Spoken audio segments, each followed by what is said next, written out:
She stepped onto the training field with the sun striking hot against her shoulders, the dust of the ground already clinging to her boots, her uniform stiff and new as if it belonged to someone else. Her heart beat faster than the cadence of the shouting drill sergeants, yet she kept her eyes straight ahead, determined to show them that she belonged among the others, even if they had already judged her before the first drill began.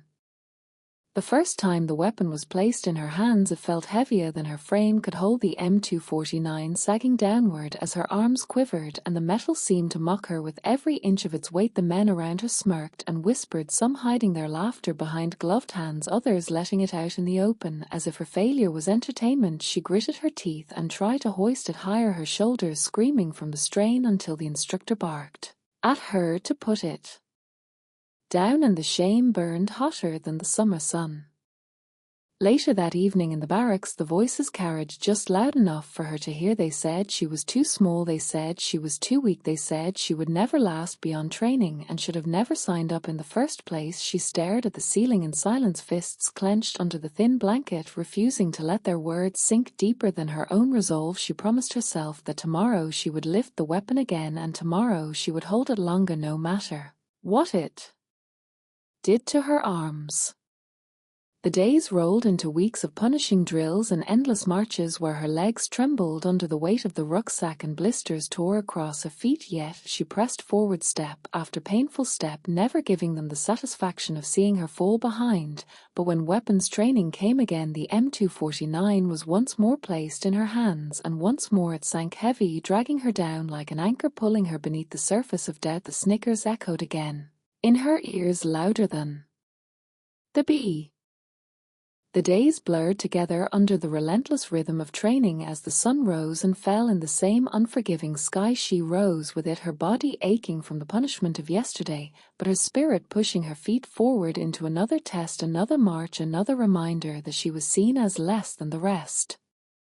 The whispers did not fade, they grew sharper, like blades whispered behind her back in the chow hall or at the range. They said she would never last, they said she would break when real fire rained down, they said she would be a liability to her squad, and she heard every word, though she never turned to answer, never gave them the satisfaction of seeing her wounded. Instead, she carried the weight of their doubt like she carried her rucksack, heavy but fueling her stride.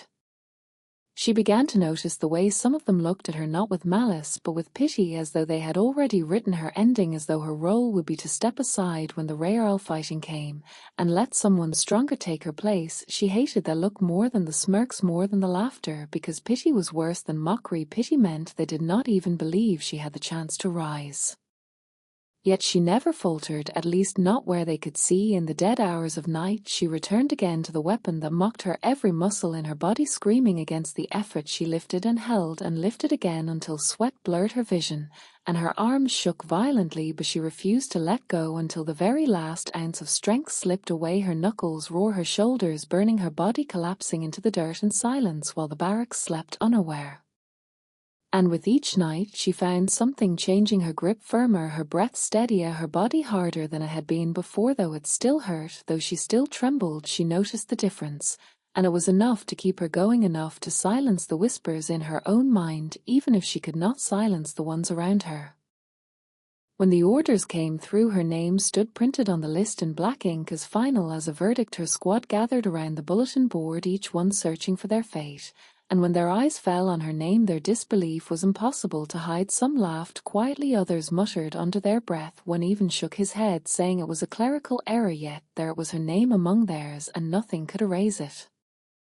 The following days were filled with preparation, gear inspections, weapons cleaning, briefings that dragged into long hours, yet beneath it all the same tension clung to her like a shadow. They watched her as if she were a liability. They kept their distance. When loads were assigned, they shifted weight to one another, leaving her with less. They thought they were doing her a kindness, or perhaps protecting themselves from the weakness they imagined would break her. In the field she noticed every gesture. She said nothing, but the silence cut deeper than words. When the transport plane lifted into the sky, she sat among them, the roar of engines drowning out thought, the air thick with nerves and sweat. Some of the men cracked jokes, others closed their eyes trying to rest, but she sat still, hands folded on her lap, her heart hammering in her chest. She had dreamed of this moment, not with excitement, but with resolve, for the battlefield would not care who was strong or who was weak. The battlefield would not echo with laughter, the battlefield would only demand survival. The descent into the war zone was rough, the plane shuddering as it cut through turbulence, and when the wheels hit the dirt runway, the impact jolted everyone awake. The hatch opened to a wave of heat and dust that swallowed them whole, the smell of fuel, the sound of distant rotors, the bark of orders shouted across the airfield. Everything rushed at her senses at once, and for a moment she felt as though she had stepped into another world, a world that would test every lie and every truth spoken about her. The days of deployment bled together under a burning sun that never seemed to set. The squad moved from patrol to patrol, their boots grinding over sand and stone, their eyes scanning every ridge, every alley, every rooftop where danger might wait. She walked among them steady and silent, her breath measured, her weapon close, but never yet called upon in the way she knew it one day would.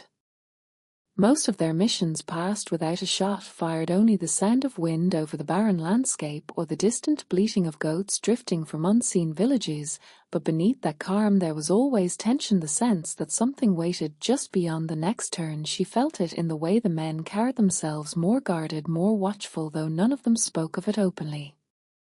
At night, when they returned to base, she found herself staring at the M249 resting in its rack, gleaming faintly under the pale bulbs. Her pulse quickened each time her eyes fell on it, the same weapon that once mocked her in training, the same weapon that still carried the weight of every laugh, every whisper she had endured. She waited until the barracks grew quiet, and then she would slip away into the dim corners of the compound, her hands wrapping around the steel, her body bracing against its weight. She practiced again and again until sweat drenched her and exhaustion forced her to her knees. Each night her muscles grew harder, her stance more certain. Each time she lifted the weapon it felt less like a burden and more like an extension of herself. She thought of the voices that once called her too weak. She thought of her mother's eyes when she left home, and she pressed on until pain blurred into strength, until the steel no longer owned her.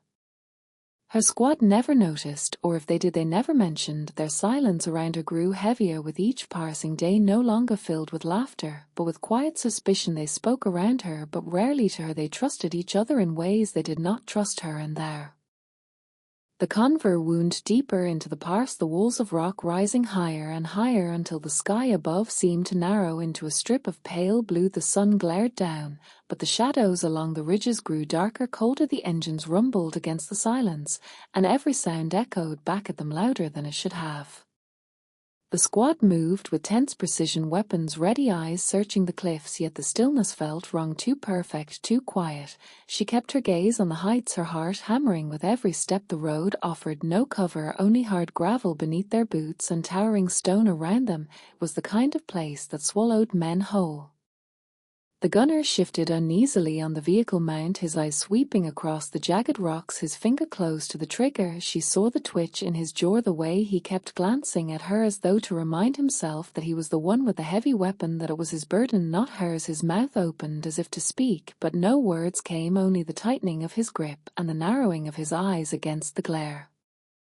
Each step stretched into an eternity, the crunch of gravel beneath their boots too loud in the still as sweat rolled down her temples, stinging her eyes, but she refused to blink for fear of missing something. She knew it was coming, she felt it in her bones like a current humming beneath the surface, the storm waiting to break.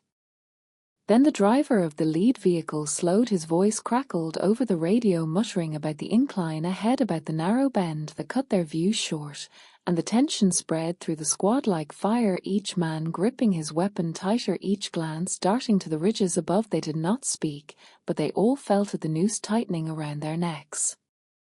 Her eyes caught the flicker again, movement against stone, a shimmer of shadow too deliberate to be chance. Her breath caught in her throat, but before she could raise her voice the world split apart. The first explosion ripped thr The battle roared around her louder than thunder, the sound of rifles cracking, the metallic scream of rounds ricocheting off stone, the shouts of men scrambling for cover, and through it all her eyes never left the M249, the weapon half buried in dust and blood, its barrel still hot, its weight still daring her to try. Her breath came in short, sharp bursts, her chest heaving against the press of her vest, the memories of training crashing over her, the laughter, the whispers, the sting of failure, when the weapon dragged her down before an audience of doubters, and now there it was waiting for her in the dirt, as if the battlefield itself had chosen her moment. Her fingers twitched against the ground, her palms slick with sweat. She pushed forward on her elbows, inching toward the fallen gunner, her vision blurring from dust and smoke, the acrid burn clawing at her lungs. She reached him, his lifeless eyes staring skyward, his hand still brushing the steel of the weapon. She hesitated only a heartbeat, then gripped the handle.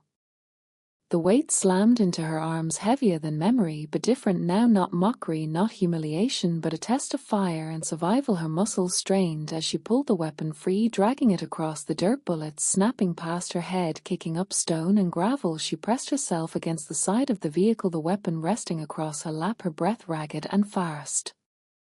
Her squad saw her through the haze, their eyes wide with disbelief. None of them shouted for her to stop, none of them reached for the weapon. They were pinned, their rifles barely keeping the enemy back, and in that instant the silence of their doubt cut sharper than words. They were waiting to see if she would crumble, they were waiting to see if the judgment that had followed her since training would finally be proven true. Her pulse pounded louder than the gunfire, her hands wrapped around the grip, her finger brushing the trigger. She tried to steady her breath, her shoulders screaming under the whee. The ridge erupted again as fresh bursts of gunfire rained down the air, alive with snapping rounds and the hiss of ricochets. Her squad ducked lower, their shouts lost in the chaos, but she stayed pressed against the steel of the vehicle, the M249 heavy across her arms, her body trembling but her grip unyielding. She slammed a fresh belt into the weapon, her fingers clumsy with sweat and dust but steady enough, the metallic click loud in her ears. Over the roar around her, her breath tore through her lungs ragged and fast as she braced herself again, peering through the haze of smoke that hung over the pass. The enemy was shifting now, figures darting along the ridge line, using the chaos to push closer. They had expected a slaughter, a convoy torn apart with ease, but the storm of fire from her weapon had cracked their confidence, and she could see it in their movements. They hesitated, now they moved lower, hugging cover. Instead of standing bold against the sun, they were forced to adapt. She pressed the trigger and the M249 thundered again, each burst shaking her to the core, the recoil hammering her bones, but she leaned into it, poured her weight into the weapon, and let the rounds tear across the rock. Enemies stumbled, shadows falling in the dust, her rounds cutting gaps through the firestorm raining down. Her squad began to rise, emboldened by the curtain of fire she laid out. One by one they shifted from desperation to defiance, rifles barking louder, sharper, pushing rounds into the ridges with renewed fury. The wounded dragged to cover, the convoy vehicles angling to shield the men from the heaviest fire, and through it all the M249 roared like an unbroken wave. Still the cost weighed on her shoulders, sweat poured into her eyes, her arms trembling with each long burst, the weapon heavier with every second. Her teeth clenched so hard her jaw ached, yet she did not relent. She thought of the laughter in training, she thought of the whispers of weakness, she thought of her mother's eyes the night she